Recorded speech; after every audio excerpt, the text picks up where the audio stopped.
everybody and welcome back to my channel. If you are new here, my name is Gemma and I create weekly art content, so make sure you subscribe to my channel and also hit that notification bell so you never miss one of my uploads.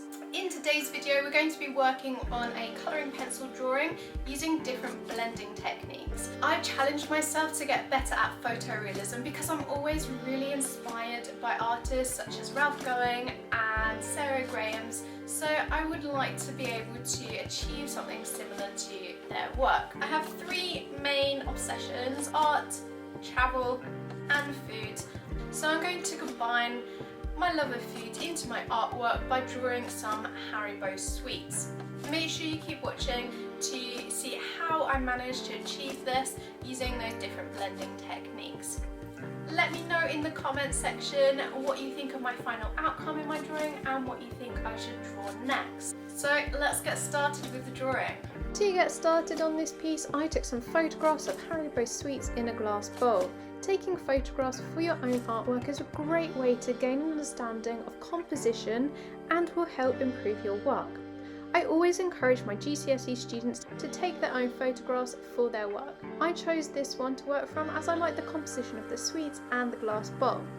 I made slight differences to my props by rearranging the sweets, sneakily eating a few in the process too, and photographing from different angles. The more photographs you have, the more you will have to work from.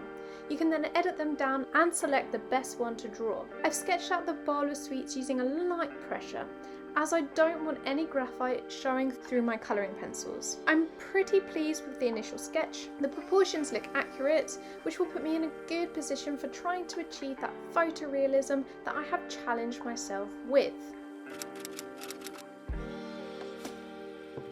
I'm going to be using this set of 24 Faber-Castell Polychromos.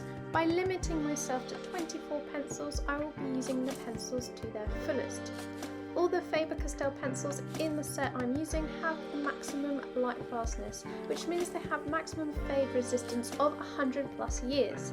So they are an excellent choice of pencil to use if you're hoping to sell your work. My pencils are all sharp and ready to use. I make a start by adding a really light layer of colour. I'm using light pressure and I have my pencil angled, which will ensure I don't use heavy pressure and that I don't blunt my pencil quickly. I also turn my pencil regularly so that I use it evenly, and again it won't blunt the pencil quickly on one side. This will help to preserve the pencil and get the most out of it. I will be trying different blending techniques to see which one I find the most useful in my attempt at photorealism. The first technique I'm going to use is just with the pencils themselves. I'm going to be layering the pencils and have marked out the highlights with a white pencil, as this will stop any pigments from sitting on the paper in that area. I layer from light to dark, trying to maintain the highlights in the areas that I'm working on. I will blend the colours into one another and eventually remove the paper grain from the piece. The very last layer of colour that I add, I use a heavier pressure to blend all of the layers together. They sort of mould into one another. This technique is called burnishing and is the blending technique I use most often for colouring pencils. I enjoy the control of burnishing as I can be quite precise with my pencils. You can purchase colourless pencils to burnish with, however I use a lighter colouring pencil to blend everything together.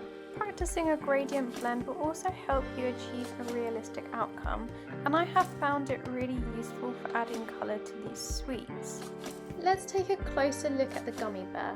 I begin with earth green and add a light layer over the entire piece, followed by a light layer of emerald green in the shaded areas. I then add in some further darker values using the walnut brown and a raw umber and blend those together with the earth green.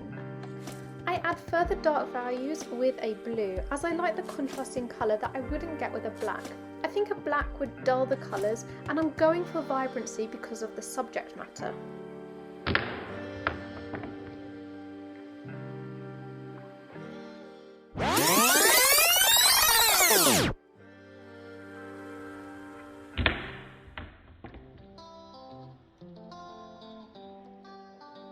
The next blending technique is using a Q-tip or cotton bud.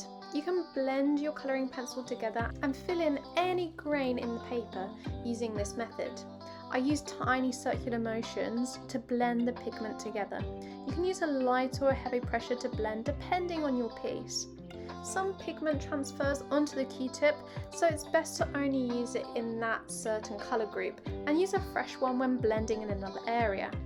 I'm using full paper Q-tips as they're better for the environment than the plastic handled ones. Once I've blended with the Q-tip, I then add more colour pigment to my piece and repeat the process of blending. I have found that it works really well as I can add further detail to my drawing. I'm going to make a start on the next Gummy Bear, and this one has more detail in it. The values aren't as dark and the angle is slightly different.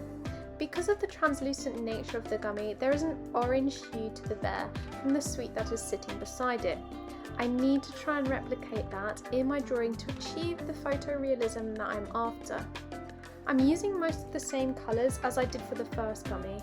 I'm just altering the values and adding in an orange hue to try and get it to look as realistic as possible. I'm feeling pretty confident with my drawing so far.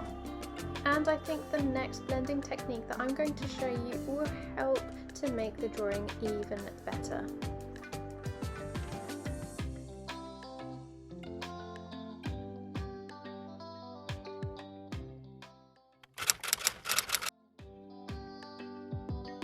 I'm going to try a pencil blending solution. The one that I have is the brand Zest It.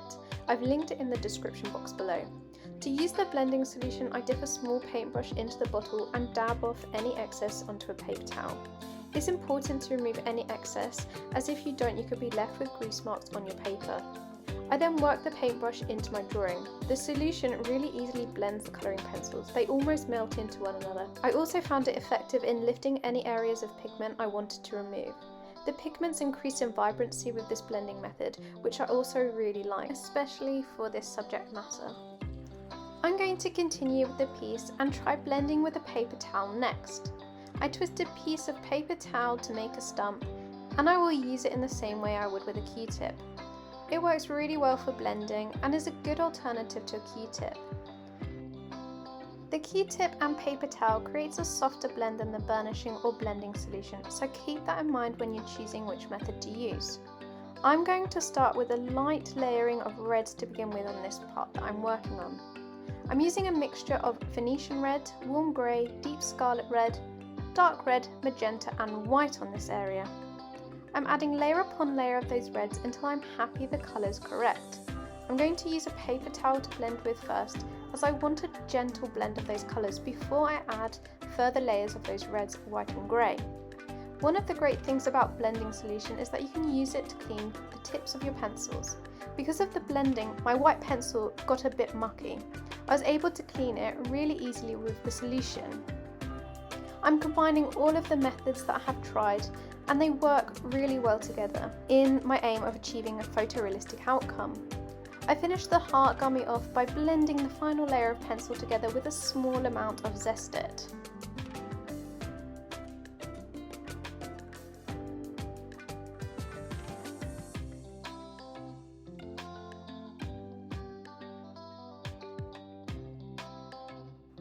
Now to focus on the glass, so that the sweets aren't just floating in the middle of my paper. The trick to drawing glass or transparent objects is to really observe what you can see. I'm focusing on a really small variation in value, and I'm going to block in the shapes that I can see. I'm not working from memory on what I think a glass bowl looks like. I'm using my reference photo.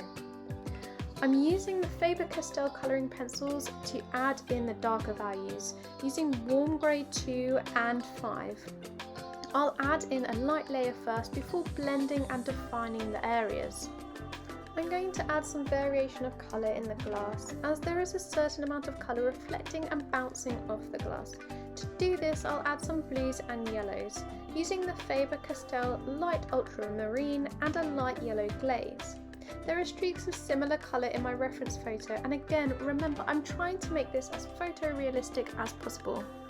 Once I've finished adding in those colours, I'm going to add in some darker areas where the sweets are pressed up against the glass, before I then blend the colouring pencil with the Zest It blending solution.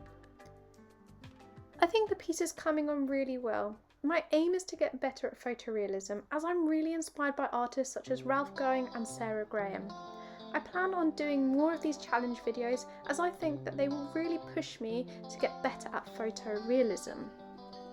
Let me know in the comments section whether you'd be interested in seeing me really push myself to get better at these mediums. Next up, I'm going to show you how to add in highlights so that this piece really pops and stands out and we get those highlights showing within the glass and on the sweets.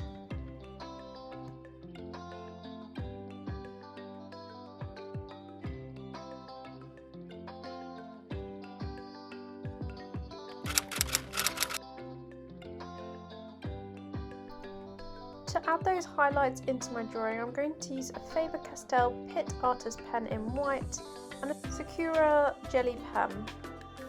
Bear in mind though that the Gelly Roll pen isn't archival, so I wouldn't recommend using it on your work if you want to sell it. The Faber-Castell pen is rated to their maximum light fastness, so that one would be a good pen to use as it's acid free.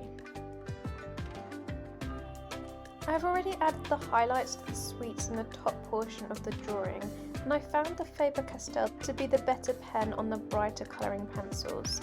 The white pen laid down really nicely and covered the colours well. I found the Gelly pen lifted off easily on the brightly coloured pencils, and I could see the roller ball marks in the areas that I had used it in. The Gelly pen was really useful on the glass part of the drawing, as I found the Faber-Castell pen didn't show up as well on the grey toned pencils. I'm using the pens in any areas that I can see highlights in my reference image. I'm not working from memory or making it up as I go along.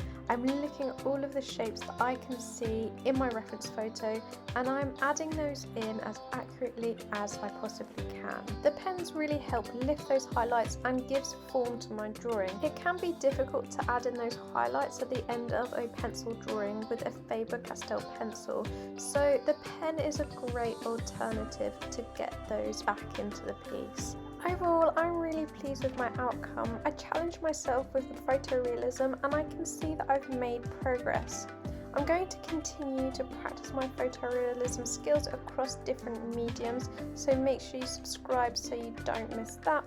I enjoyed using the Zest It as I liked how vibrant it made my colours, and I also enjoyed layering my pencils to create a depth of colour. Leave me a comment in the comment section to let me know what you thought of the final outcome of those Haribo sweets, and make sure you tag me in any of your drawings on Instagram so I can see how you've used those blending techniques as well. If you haven't already watched last week's video, go and check that one out now. Make sure you subscribe, hit that notification bell so you're always kept up to date when I post a new video. See you next week.